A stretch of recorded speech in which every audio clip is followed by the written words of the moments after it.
kayong hinagap na involved ang dating mayor sa Wala po, Mr. Chair. Hindi nyo alam. Actually, during the operation, yung actual operation, Mr. Chair, Yes.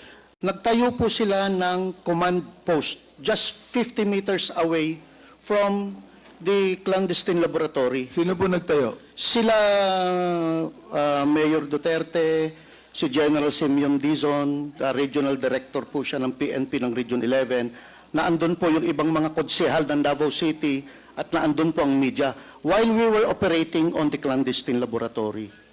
So, talagang ang iniisip namin, talagang walang involvement ang ating mayor during that time. Okay. Colonel Asierto, what can you say about that? Ako po, meron po ako naririnig na chismis-chismis pero wala po akong makitang ebidensya at in fairness po talaga, talagang during our surveillance, hindi po nahagip yung pangalan ng mga Duterte.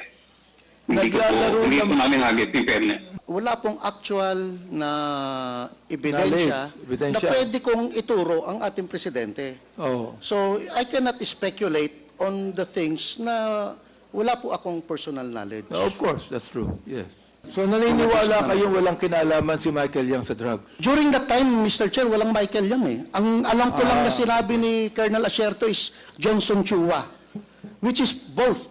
Talagang subject namin dalawa yon. But there was no Michael Yang during that time. Colonel Asierto, what can you say about that?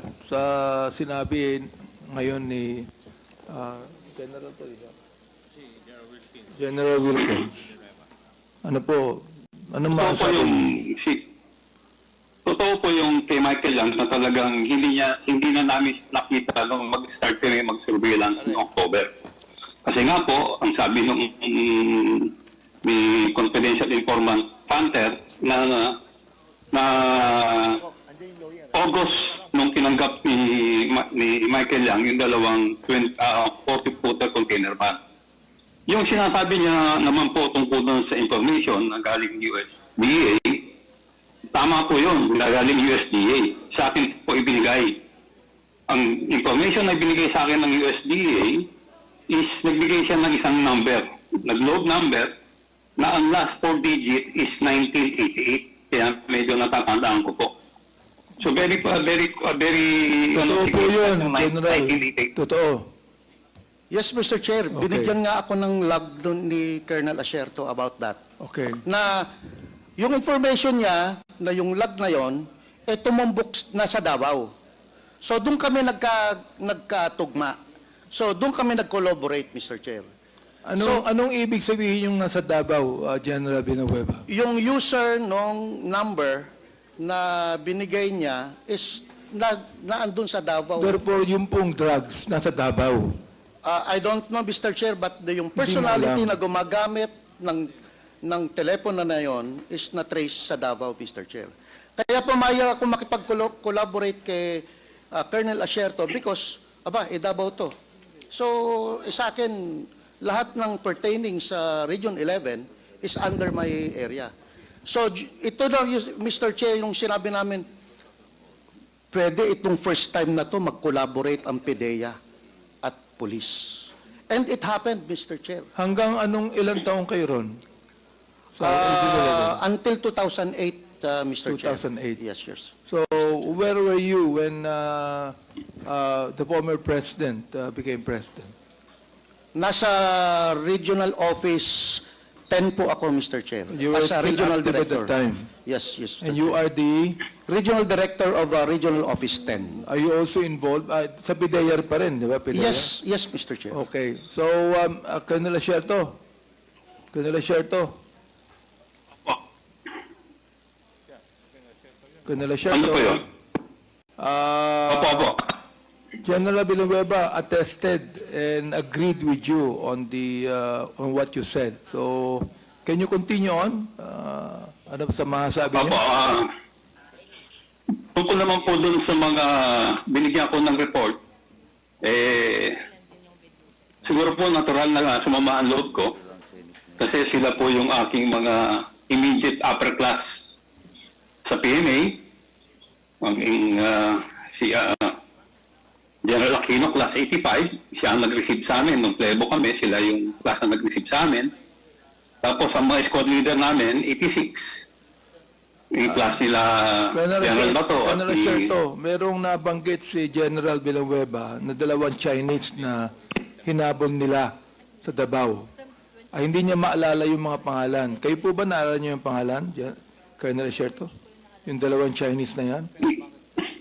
Hindi ko po alam yung sinasabi niyang Chinese, pero ang target po namin dyan, yung nagpunta kami sa Davao, is si Alan C na yung gumagamit ng number ng 1988. Sino pong Alan? Alan Lim. Alan C po. Alan C. Okay. So, Opo. ilang taon na po silang involved sa drugs sa pagkakaalam ninyo? Hindi ko po may bigay yung exact na taon kasi nung ma-receive namin yung information na yun, middle of 2004 yung binigay sa akin yung number na 1988 ng Until? USDA. Until? Ano po? Yung number na binigay sa akin po ng USDA na mayroong last 4 digit na 1988 is parang ibinigay po sa akin ng mga middle of 2004 eh.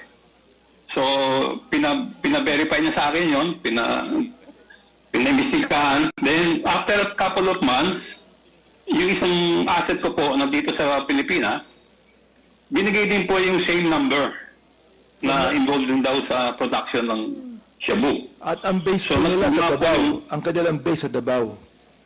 Opo, ang i-trace ko nga namin, nasa Davao. At ang dating Pangulo ay mayor pa ng Davao nung araw. Opo, siya po yung mayor. Siya po yung mayor that time. Kasi bago po kami magsimulang mag-surveillance, pinuntahan po namin siya ni Ben Wilkins Villanueva, director ng PIDEA doon sa 11. Parang respeto po na courtesy call na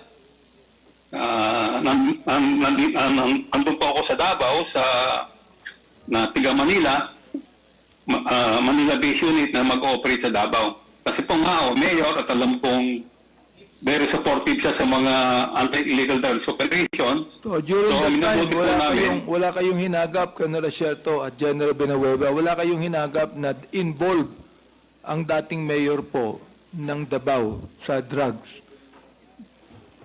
Mr. Chair, General Villanueva, sige po. Mr. Chair, talagang supportive Wala ang- kayong hinagap na involved ang dating mayor sa Wala drugs? po, Mr. Chair. Hindi nyo alam. Actually, during the operation, yung actual operation, Mr. Chair, Yes. nagtayo po sila ng command post just 50 meters away from the clandestine laboratory. Sino po nagtayo? Sila, Mayor Duterte, si General Simeon Dizon, Regional Director po siya ng PNP ng Region 11, na andun po yung ibang mga konsehal ng Davao City at na andun po ang media while we were operating on the clandestine laboratory. So, talagang ang iniisip namin, talagang walang involvement ang ating mayor during that time. Okay. sa Davao Colonel City. Acerto, what can you say about that? Ako po, meron po ako naririnig na chismis, pero wala po akong makitang ebidensya. At in fairness po talaga, talagang during our surveillance, hindi po nahagip yung pangalan ng mga Duterte.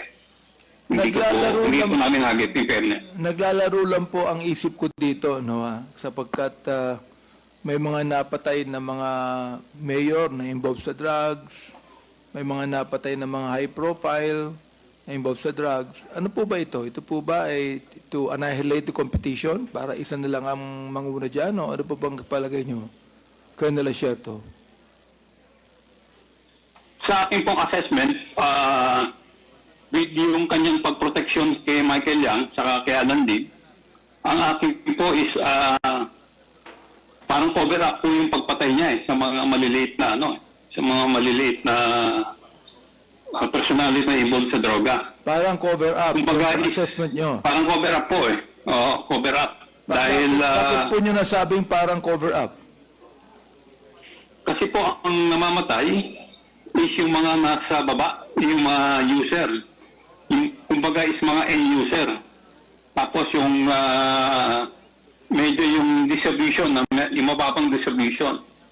Pero yung source po, hindi po ginagalaw. General Villanueva, anong Ang pasok palagay nyo? po. Anong palagay nyo? Mr. Chair, iba yung ano ko, iba yung analysis ko doon, Mr. Chair. Kung bakit nagtayo ng Davao Laboratory. Kasi Mr. Chair, talagang during the time, talagang mataas ang level ng aming vigilance against crime, illegal drugs. Ano na ngayon ang assessment nyo during the time During that time, that Mr. the Chair. former president became president and he had war on drugs and killed so many people? Ano po yung assessment nyo dyan? For example, like Mayor Espinosa, pinatay po, Paruhinog, pinatay. Si Jed Mabilog ay kinakailang umalis ng Pilipinas sapagkat pinagbintangan. Ano po ang assessment nyo?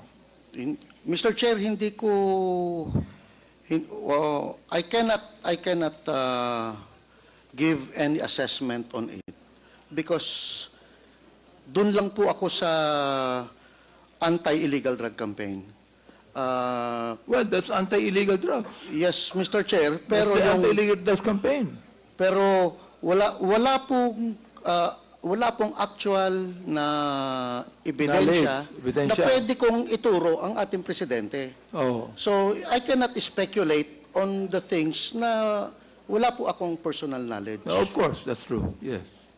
Anyway, Mr. Chairman, at tutuloy ko na lang mamaya para yung ibang naman ay makapagtanong din. Thank you very much.